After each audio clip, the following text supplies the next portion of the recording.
I know I got my car last December, and I know I'd only had it for about a year, but life is looking a little different. Not only am I contemplating a move to the Midwest, but I've also noticed now that I'm single that I really do need an SUV. While I made a very rash decision in getting this car last year, I decided before it goes too much into the negative, it was time to trade it in for a Volvo SUV. Any of my friends will know I'm a little bit obsessed with Volvo, but there's a story behind it, and it's a family story.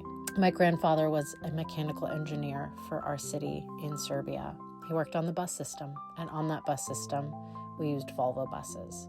He was a true MacGyver in all forms, and of course, when the bus came to us, he couldn't just stand by and not tinker with it. So he went through and he changed some things, and that word got back to Volvo in Sweden. Well, the directors came out to investigate, and when they did, they actually were really impressed by him. So they invited him over to their factory in Gothenburg and had him tour it. And at the end of his week there, they actually offered him a job. Not only a job, but a home, a visa for both my grandmother and my mother, and a real life over in Sweden.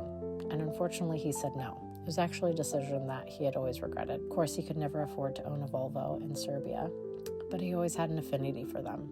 After I realized they weren't these ugly, boxy cars anymore, and not only are they safe, the company stands for something good, I decided to get my own. Did you know that Volvo invented the 3-point seatbelt that we currently use today, and they decided not to patent it just so they can make sure everyone is as safe as they can be? It's companies like that I want to support. And not only the safety of the cars and the fact that they're great engines and just really well made, but the fact that I think my grandfather is sitting in that car with me every time I drive it makes it even more special.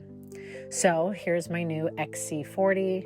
It is used 2025 with 17,000 miles, and I think this is going to be a great companion for the next 10 years.